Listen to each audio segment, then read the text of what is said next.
Hello everyone, welcome to Ramesh Reddy YouTube channel. నేను మీ రమేష్ రెడ్డి. ఇప్పట్లాగే మరో నోటిఫికేషన్తో మీ ముందుకు వచ్చాను. నోటిఫికేషన్ వివరాలు కనుక చూసుకున్నట్లయితే మనకు ప్రభుత్వ పర్మనెంట్ ఉద్యోగాలకు సంబంధించిన నోటిఫికేషన్ ఫుడ్ డిపార్ట్మెంట్ లోపల బంపర్ నోటిఫికేషన్ అనేది విడుదలైంది. ఇందులోపల దాదాపుగా అన్ని అసిస్టెంట్ ఉద్యోగాలే ఉన్నాయి. BIS రిక్రూట్మెంట్ అనేది ఉంది మనకు. సో వీటికి సంబంధించి అన్నీ కూడా గవర్నమెంట్ పర్మనెంట్ ఉద్యోగాలు. వీటికి సంబంధించి అర్హతలు, ఖాళీలు, జీతము మరియు మిగతా పూర్తి వివరాలు అనేది వీడియోలో చూద్దాం. వీడియోని పూర్తిగా చూడండి, స్కిప్ చేయకుండా చూడండి. దాంతోపాటుగా ఇంకెవరైనా మన ఛానల్ని సబ్స్క్రైబ్ చేసుకున్నట్లయితే వెంటనే సబ్స్క్రైబ్ చేసుకొని ప్రతిరోజు ప్రభుత్వ ఉద్యోగాలకు సంబంధించిన సమాచారం అనేది పొందవచ్చు. చూద్దాం నోటిఫికేషన్ యొక్క పూర్తి సమాచారాన్ని. మనకు bureau of Indian standards, department of consumer affairs, ministry of consumer affairs, food and public department distribution, government of India కింద ఫుడ్ డిపార్ట్మెంట్లో మనకు ఉద్యోగాల కోసం నోటిఫికేషన్ విడుదలైంది. ఇవన్నీ కూడా డైరెక్ట్ రిక్రూట్మెంట్ ద్వారా భర్తీ చేస్తున్నారు. ఆల్ ఓవర్ ఇండియాలో ఉన్న ఖాళీలను దీని ద్వారా భర్తీ చేస్తున్నారు. వీటికి సంబంధించి మనకు గ్రూప్ బి పోస్టులు, గ్రూప్ సి పోస్టులు ఉన్నాయి. అందులో అడ్మినిస్ట్రేషన్ పోస్టులు ఉన్నాయి, ఫినాన్స్ పోస్టులు ఉన్నాయి, ల్యాబొరేటరీ పోస్టులు ఉన్నాయి. వాటికి సంబంధించి మనకు అసిస్టెంట్ పోస్టులు ఎక్కువగా ఉన్నాయి, టెక్నీషియన్ పోస్టులు ఉన్నాయి. వీటిలోపల ముందుగా మనం చూసుకున్నట్టయితే అసిస్టెంట్ డైరెక్టర్ గ్రూప్ ఏ కింద అడ్మినిస్ట్రేషన్ పొజిషన్లో అసిస్టెంట్ డైరెక్టర్ ఒక పోస్ట్ ఉంది. Assistant director marketing and consumer ఒక పోస్టు, అసిస్టెంట్ డైరెక్టర్ హిందీకి సంబంధించి ఒక పోస్టు. 56,000 శాలరీ ఉంటుంది. 35 సంవత్సరాల ఏజ్ లిమిట్ ఇచ్చారు. గ్రూప్ బి పోస్టులో మనకు పర్సనల్ అసిస్టెంట్ వచ్చేసి 27 వేకెన్సీలు ఉన్నాయి. 30 సంవత్సరాల ఏజ్ లిమిట్ ఇచ్చారు. లెవెల్ 6 పే కింద అంటే 35,400 శాలరీని స్టార్ట్ అవుతుంది. అసిస్టెంట్ సెక్షన్ ఆఫీసర్ 30 సంవత్సరాల ఏజ్ లిమిట్ ఇచ్చారు. 43 జాబ్స్ ఉన్నాయి. అసిస్టెంట్ కంప్యూటర్ ఎయిడెడ్ డిజైన్ సంబంధించి ఒక వేకెన్సీ ఉంది. స్టెనోగ్రాఫర్కి సంబంధించి మనకు 19 వేకెన్సీలు ఉన్నాయి. సీనియర్ సెక్రటరియట్ అసిస్టెంట్కి సంబంధించి 128 వేకెన్సీలు ఉన్నాయి. వీటికి 27 సంవత్సరాల ఏజ్ లిమిట్ ఇచ్చారు. 25,500 శాలరీ అనేది బేసిక్ స్టార్ట్ అవుతుంది. జూనియర్ సెక్రటరియట్ అసిస్టెంట్ సంబంధించి 78 పోస్టులు ఉన్నాయి. 27 సంవత్సరాల ఏజ్ లిమిట్ ఇచ్చారు.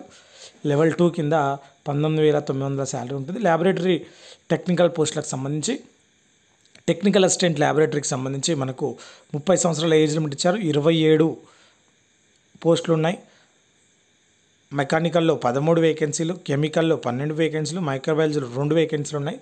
గ్రూప్ సి పోస్టుల కింద సీనియర్ టెక్నీషియన్ కింద మనకు 18 పోస్టులు ఉన్నాయి. 27 సంవత్సరాల ఏజ్ లిమిట్ ఇచ్చారు. కార్పెంటర్ 7 ఉన్నాయి, welder 1, plumber 2, fitter 5, electrician wiremen 3 వేకెన్సీలు ఉన్నాయి. టెక్నీషియన్ వచ్చేసి మనకి ఎలక్ట్రీషియన్ వైర్మెన్కి సంబంధించి ఒక వేకెన్సీ ఉంది. 27 సంవత్సరాల ఏజ్ లిమిట్ ఇచ్చారు. వీటన్నిటికి సంబంధించి క్వాలిఫికేషన్స్ కనుక చూసుకుంటే మనకు పర్సనల్ అసిస్టెంట్కి సంబంధించి degree from recognized university, computer proficiency test ఉంటుంది, షార్ట్ అండ్ టెస్ట్ ఉంటుంది. సో అదేవిధంగా అసిస్టెంట్ సెక్షన్ ఆఫీసర్ సంబంధించి బ్యాచిలర్ డిగ్రీ ఉండాలి. కంప్యూటర్ ప్రొఫిషియన్సీ టెస్ట్ ఉంటుంది, క్వాలిఫైయింగ్ స్కిల్ టెస్ట్ ఉంటుంది. అసిస్టెంట్ కంప్యూటర్ డిజైన్ సంబంధించి bachelor degree in science with 5 years experience అనేది అడుగుతున్నారు. సో అదేవిధంగా స్టెనోగ్రాఫర్ సంబంధించి bachelor degree, computer proficiency test, shorthand test ఉంటుంది. సీనియర్ సెక్రటరీ అసిస్టెంట్ అయితే బ్యాచిలర్ డిగ్రీ ఉంటుంది, క్వాలిఫైయింగ్ స్కిల్ టెస్ట్ ఉంటుంది, కంప్యూటర్ పైన వర్డ్ ప్రాసెసింగ్ టెస్ట్ ఉంటుంది, spread sheets, Microsoft Excel, test in power point ఇలాంటి MS ఆఫీస్కి సంబంధించి ఉంటుంది. Junior secretary assistant bachelor degree ఉండాలి, కంప్యూటర్ ప్రొఫిషియన్సీ టెస్ట్. సో దానికి సంబంధించి మినిమం స్కిల్స్ ఉంటే సరిపోతుంది. టైపింగ్ స్పీడ్ టెస్ట్ కూడా ఉంటుంది. ల్యాబ్ అసిస్టెంట్కి సంబంధించి టెక్నికల్ అసిస్టెంట్ కింద 3 years డిప్లొమా ఇన్ మెకానికల్ కానీ, కెమిస్ట్రీ కానీ, మైక్రోబయాలజీ కానీ డిగ్రీలో ఉంటే సరిపోతుంది. సీనియర్ టెక్నీషియన్ వచ్చేసి మెట్రిక్ ఆర్ ఇట్స్ ఈక్వలెంట్ అంటే 10th క్లాసు, దాంతోపాటుగా ITI కూడా కావాల్సి ఉంటుంది. వీటిలో చాలా పోస్టులకి exam, skill test, online exam, practical skill test అలా విధంగా ఉన్నాయి. సో ఆన్లైన్ ఎగ్జామినేషన్ అనేది మనకు CBT కింద ఉంటుంది. దీని లోపల general intelligence, reasoning, English language, quantitative aptitude వాటికి సంబంధించిన సబ్జెక్ట్స్ ఉంటాయి. టెక్నికల్ అసిస్టెంట్కి సంబంధించి చూసుకుంటే మనకు general intelligence and reasoning, general awareness, English language మనకు సంబంధించిన సబ్జెక్ట్స్ సంబంధించి ఉంటాయి. జూనియర్ సెక్రటరీ అసిస్టెంట్ వాటికి సంబంధించి general English and general knowledge awareness, quantitative aptitude, English language సంబంధించి ఉంటుంది. అప్పర్ ఏజ్ లిమిట్, కేటగిరీ వైజ్గా రిలాక్సేషన్ ఉంటుంది. సబ్జెక్ట్ వైజ్గా మనకు సంబంధించి ఉంటాయి. వీటన్నిటికి సంబంధించి ఎగ్జామినేషన్ సెంటర్స్ మనకు తెలంగాణలో వచ్చేసి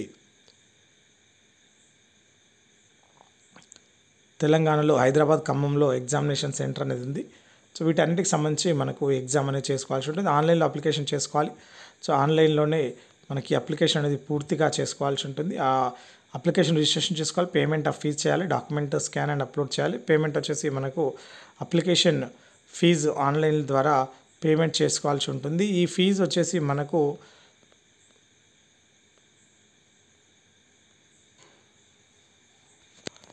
ఆన్లైన్ ద్వారా మనము 9 సెప్టెంబర్ 2024 నుండి అప్లికేషన్ చేసుకోవచ్చు. 800 రూపాయల ఫీజు అనేది ఉంది. సో మిగిలిన పోస్టులకి 500 రూపాయల ఫీజు అనేది ఉంది. కాబట్టి దానికి సంబంధించి 9 సెప్టెంబర్ 2020 నుంచి 30 సెప్టెంబర్ 2024 వరకు ఆన్లైన్లో అప్లికేషన్ అనేది చేసుకోవాల్సి ఉంటుంది. సో ఇది నోటిఫికేషన్ యొక్క పూర్తి సమాచారం. మీకు ఎటువంటి డౌట్స్ ఉన్నా కింద కామెంట్ సెక్షన్లో కామెంట్ చేయండి. నేను మీకు పూర్తిగా అందిస్తాను. Thank you for watching. Please subscribe my channel and all the best.